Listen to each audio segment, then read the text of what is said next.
Record News Rural. Oferecimento. Bradesco, contrate crédito rural e concorra a tratores 0 km. Micro Essentials da Mosaic, MPS em grânulo único.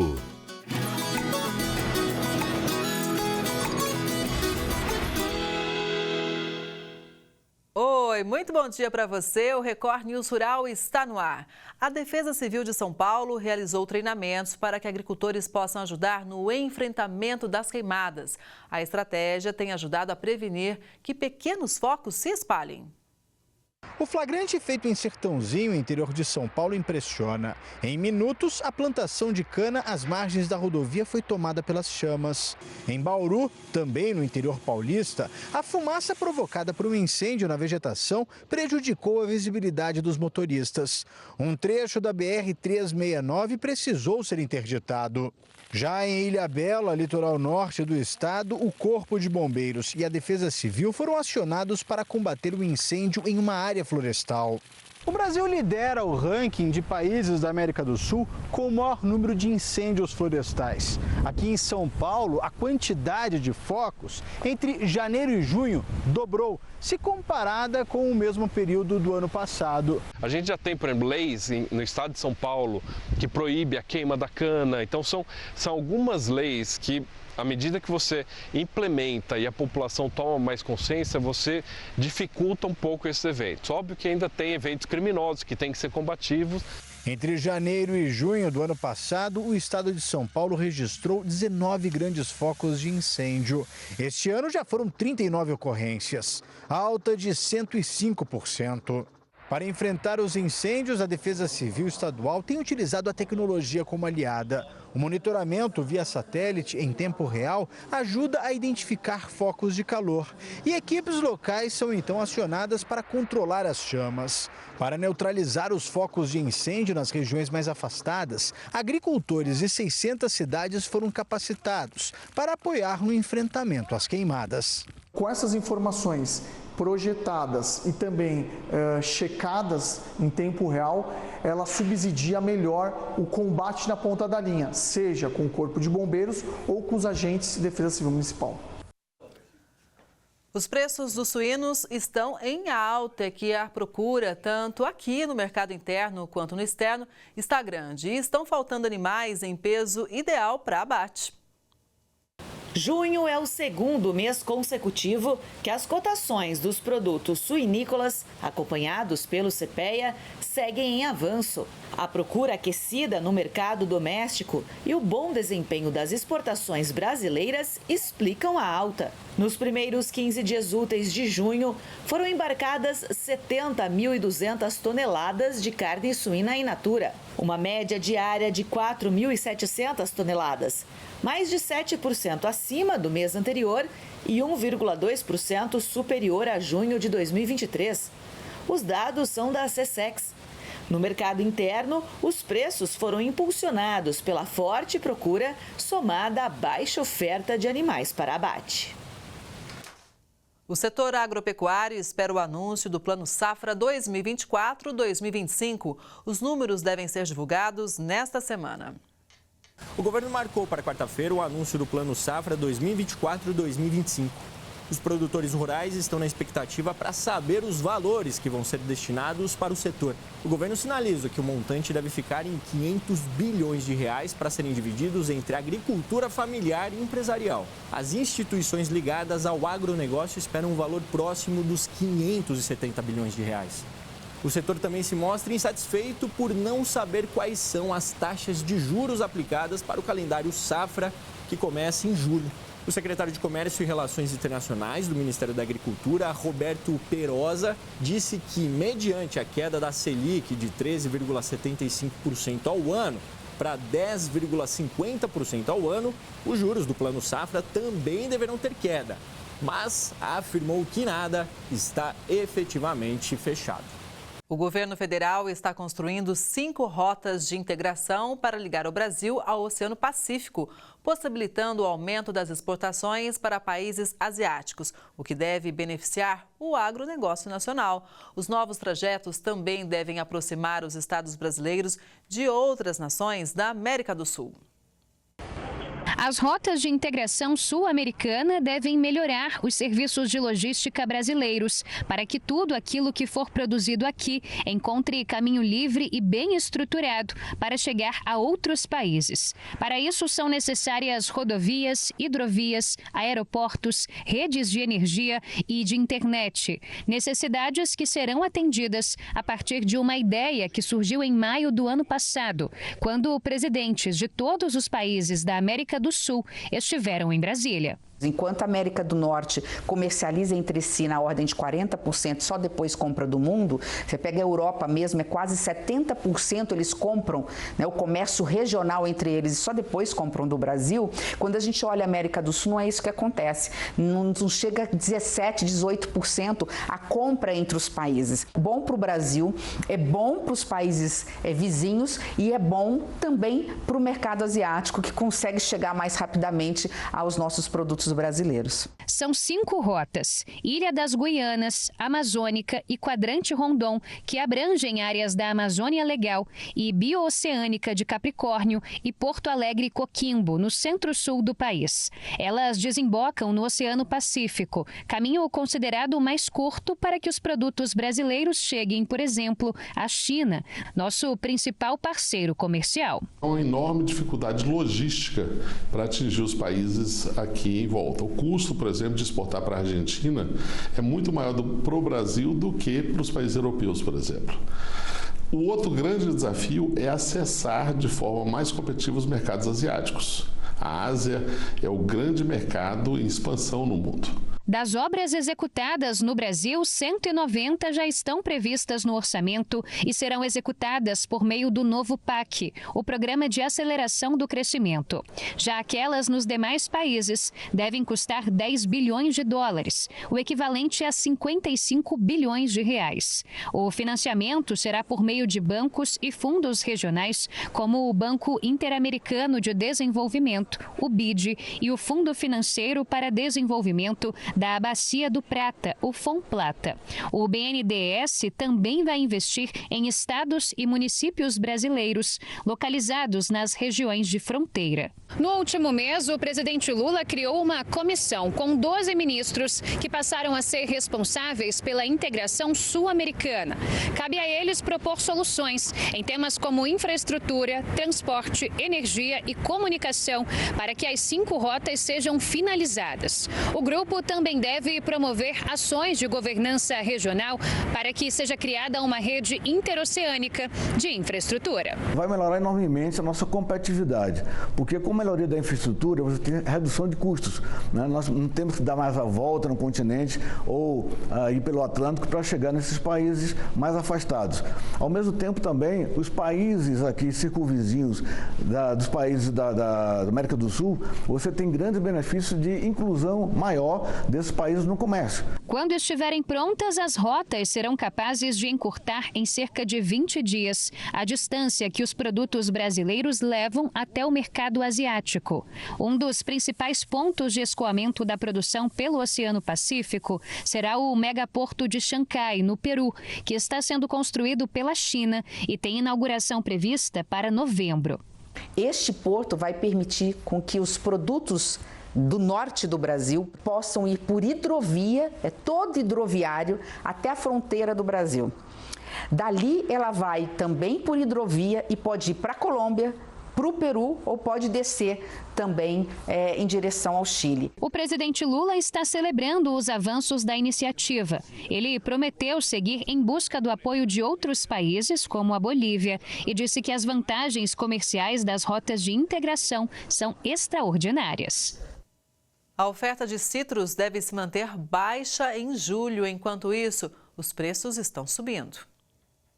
Desde meados do ano passado, a disponibilidade de cítricos no mercado de Mesa Paulista está baixa. De acordo com pesquisadores do CPEA, a menor disponibilidade tem relação com a grande procura pela indústria, já que as processadoras precisam adquirir matéria-prima. Os estoques de suco continuam baixos. Com isso, os valores da laranja seguem subindo. Até a semana passada, a média da pera in natura era de R$ 85,60 a caixa com 40,8 quilos na árvore, um aumento de 6,7% em comparação a maio.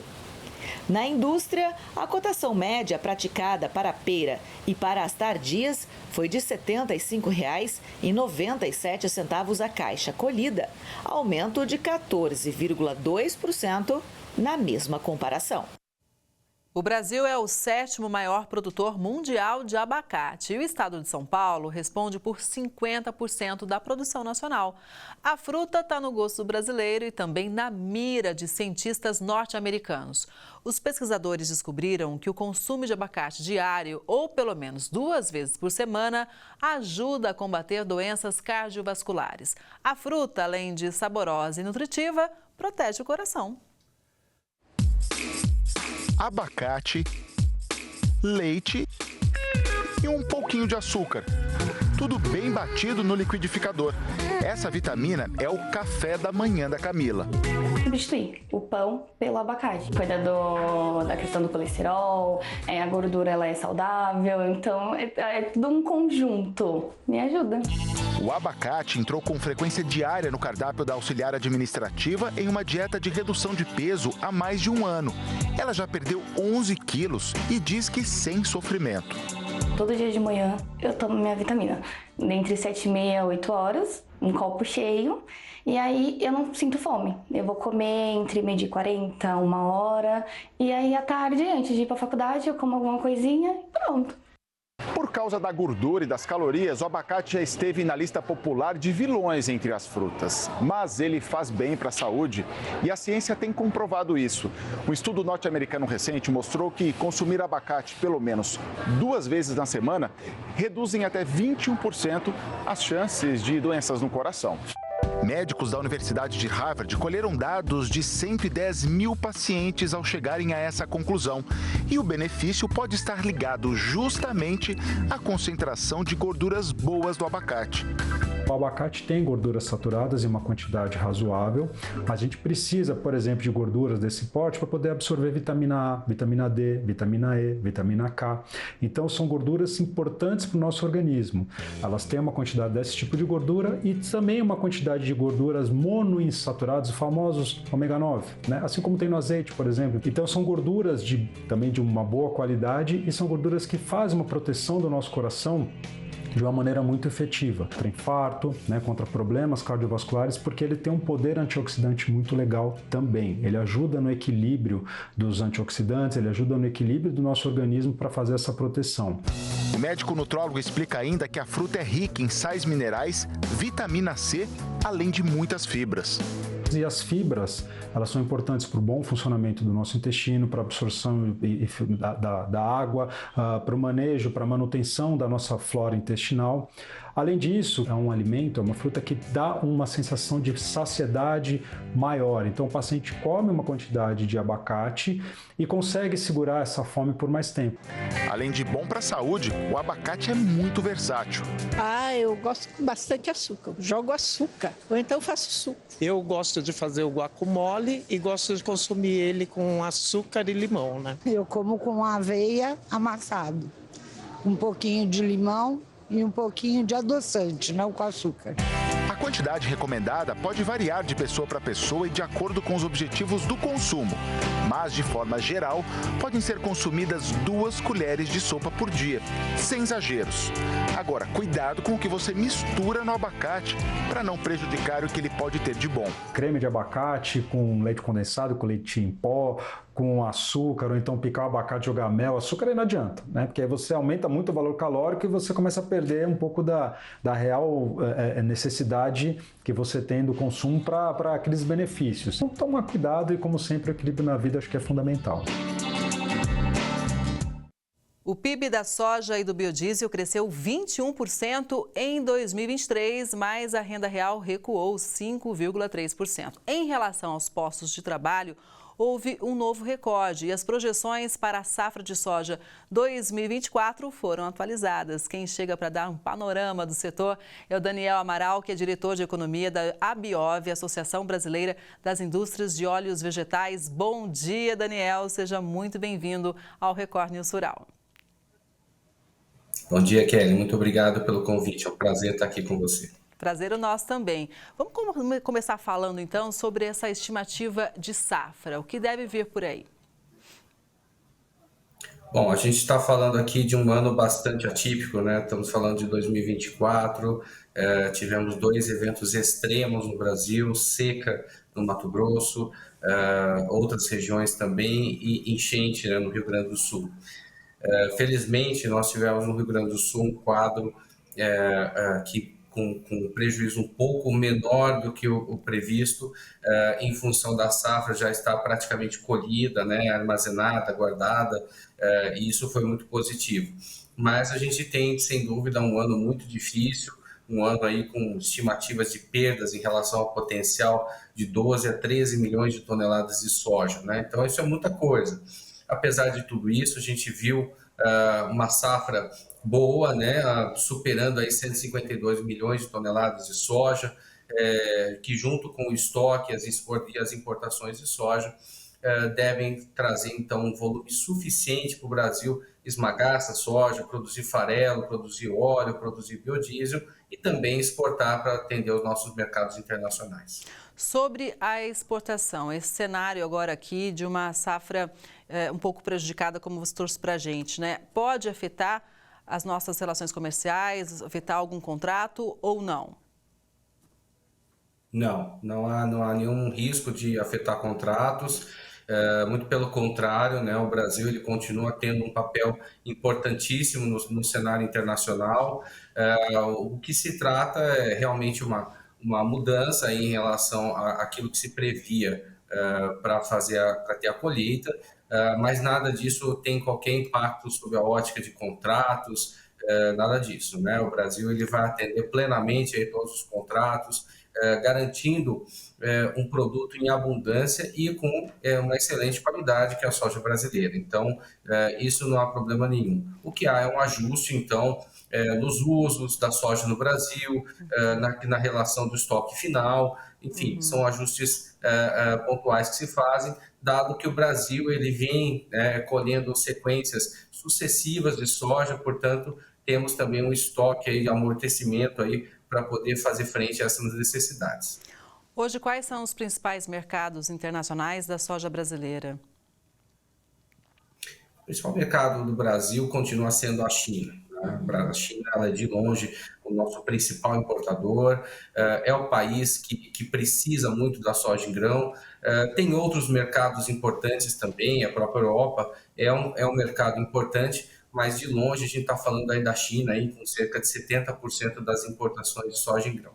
Quando a gente vai para o farelo, aí já muda um pouco. A gente tem uma distribuição muito mais equilibrada dos destinos do farelo. Nós temos a Europa, o Sudeste Asiático, gradualmente outros mercados aparecem também, como o próprio Oriente Médio e até alguns países da América Latina e da África. Então a gente vai vendo no farelo uma distribuição muito maior. Quando a gente chega no óleo, então, a dispersão ela é bastante equilibrada também. Temos a Índia como nosso principal cliente, mas outros países do Sudeste Asiático e também do Oriente Médio são muito importantes. O que a gente pode dizer, já que você citou o farelo, em relação à nossa produção? Com relação à produção de farelo, nós temos uma produção bastante importante. O Brasil é um dos principais exportadores e produtores mundiais. O Brasil ele exportou ano passado um recorde, né, de quase 23 milhões de toneladas, um pouco menos que isso, 22,7 milhões. Com certeza aí teve um cenário também bastante favorável por conta das questões com os nossos concorrentes, mas o farelo de soja brasileiro é um farelo muito valorizado no mundo todo, né, pela qualidade que nós temos, né. Nós exportamos para vários países, como eu falei, e o farelo também é muito consumido no Brasil. Nós temos cadeias de proteínas animais, de aves, de suínos, muito pujantes, né, muito competitivas, e que também fornece ao mundo todo proteína animal de excelente qualidade. Então, o Brasil ele consegue produzir tanto para exportar quanto para atender o mercado interno, né? Seja esse mercado interno, né, no caso da produção de aves e suínos, voltados para o atendimento do consumidor nacional, quanto para a exportação. Tem um produto que também é muito consumido por aqui, está na casa de todo mundo, que é o óleo de soja. O que a gente pode dizer em relação a esse produto? Eu já emendo uma segunda pergunta, que é o seguinte, até para tirar uma curiosidade aqui nossa, que surgiu inclusive na produção. A gente, entrevistando aqui as pessoas do setor de produção de azeites, a gente viu que o preço realmente do azeite disparou demais, não para de subir. Essa alta do azeite se reflete de alguma forma num impacto de maior venda no óleo de soja ou não? Tá, vamos lá então. Então, no caso do óleo de soja, nós temos então um produto realmente que ele é importantíssimo para a cesta básica, né? A gente vê aí o consumo de óleo de soja como um todo, seja ele para o consumo das residências, em restaurantes ou na forma de preparações alimentícias, né? O uso industrial dele, sempre oscilando da ordem de 3,5 milhões de toneladas por ano. Então, é um volume que tem, ele varia um pouco de ano para ano, mas ele tem ficado relativamente estável já nos últimos mais de 10 anos, 10, 15 anos, né? A gente pode ver isso, por um lado, também pela própria estatística do IBGE, que vai mostrando que o consumo desse produto nas residências, ele vem caindo de forma per capita, dizendo, né? Ele vem caindo gradualmente ao longo dos anos, né? É um processo natural, onde as pessoas mudam seus hábitos alimentares, às vezes reduzindo o uso do produto nas residências, e acabam optando talvez por outros produtos, outros meios de fazer seus alimentos em casa, né? Então isso é natural, está acontecendo no Brasil, mas o consumo como um todo ele tem se mantido mais ou menos estável, porque tem essas outras formas de consumir o óleo, seja nos restaurantes, ou mesmo nas indústrias, né, que vão fazer as preparações, né? Então, é um produto muito importante e, com certeza, aí faz parte da cesta básica. Você perguntou com relação ao azeite, né? O azeite, ele tem uma produção em relação ao mundo dos óleos vegetais, né, ao total que se faz, tem de oferta de óleos vegetais, ele é um óleo relativamente pequeno, né? Então, qualquer oscilação, qualquer problema climático, ele acaba tendo um efeito muito grande sobre os preços, né? Porque se uma região produtora importante tem algum problema, isso acaba afetando a oferta mundial. No nosso caso, a gente está falando de públicos relativamente diferentes, né? A gente está falando aqui do público de mais média alta renda, né? Que consome mais o azeite. Então, acaba tendo impacto, sim, você tem razão de apontar esse fato, mas é um impacto menor, né? Porque acaba sendo um público um pouquinho diferente do consumidor principal do óleo de soja, que são hoje, né, principalmente, crescendo aí restaurantes e indústrias. Daniel, eu preciso te perguntar sobre biodiesel também, porque a soja é a principal matéria-prima, então tem um papel estratégico, inclusive, para as indústrias, né? Eu queria que você comentasse um pouquinho como é que está esse mercado. Bom, o mercado de biodiesel hoje, a gente pode dizer com segurança que ele é uma fonte muito importante de demanda dos produtos derivados da soja.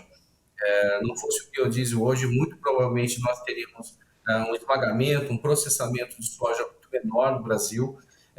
Portanto, nós teríamos também menor oferta de farelo e com possíveis consequências negativas, né, para o consumidor de proteínas animais, né? Porque se esse farelo de soja ele fica mais caro, ele está menos disponível, isso acaba afetando de alguma forma também a produção de rações e, portanto, o custo dessa proteína animal.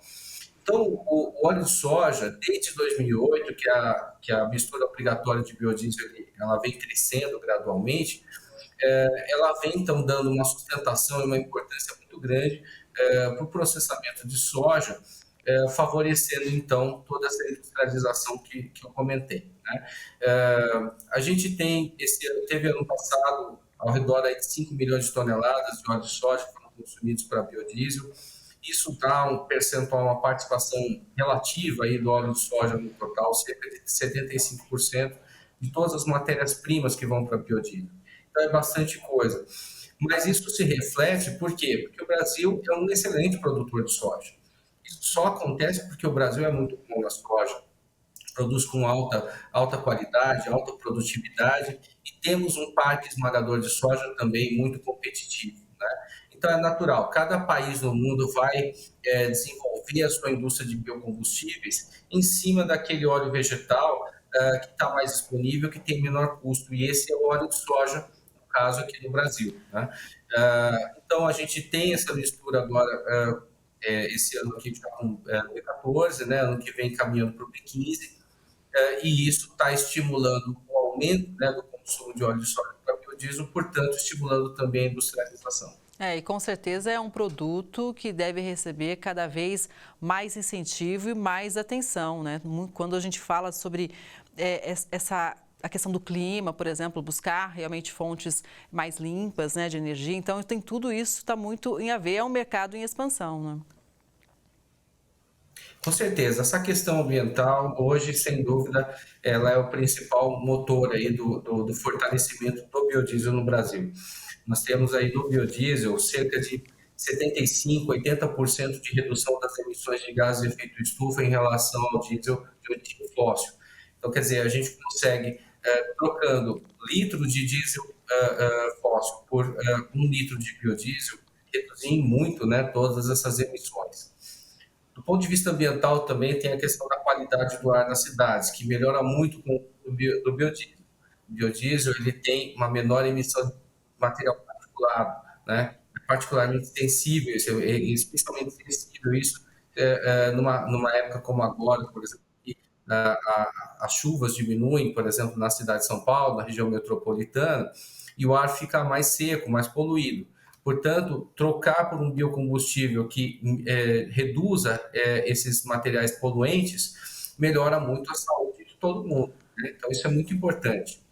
Tem a questão social também, não podemos esquecer que o biodiesel ele é uma fonte de geração de empregos. Além de todos esses que eu falei, da indústria, dos serviços que estão relacionados à cadeia produtiva, nós temos também a agricultura familiar, que ela é integrada na cadeia do biodiesel por meio do selo Biocombustível Social, que é um programa que estimula a compra de produtos da agricultura familiar para atender, então, aos requisitos mínimos, né, de integração propostos pelo governo. Então, a gente está falando de mais um processo importantíssimo, porque esse agricultor familiar ele passa a receber também tecnologia, assistência, para conseguir produzir mais e melhor, né? Então, a gente está falando de um programa que tem a vertente social, a vertente ambiental, e tem a questão da segurança energética também. A gente não pode esquecer que o Brasil é importador de diesel. 20% a 25% de tudo que se consome no Brasil de diesel é importado, vem de outros países, gera emprego fora do Brasil. Portanto, toda vez que a gente substituir esse produto importado por um biodiesel, nós estamos trazendo, além dos aspectos sociais e ambientais, mas também fortalecendo a nossa economia, reduzindo essa dependência externa de um insumo tão importante que é a energia. Pois é, e tudo isso gerando emprego, né?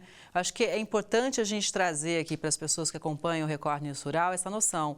A gente produz e gerando emprego, impactando, inclusive, como você lembrou e muito bem, né, Daniel? O pequeno agricultor, vai toda a cadeia sendo impactada. Olha, foi muito bom te ouvir, eu acho que é sempre importante a gente estar antenado, né, sobre todos os setores. Então, gostaria de te agradecer mais uma vez por ter dado esse grande panorama aqui para a gente. Um bom dia, estamos sempre de portas abertas aqui para a Beov. Bom dia para você também, muito obrigado pelo convite, sempre que quiser estamos à disposição. Obrigada mais uma vez, bom dia. E o Record News Rural de hoje vai ficando por aqui, muito obrigada pela sua audiência, a gente se vê.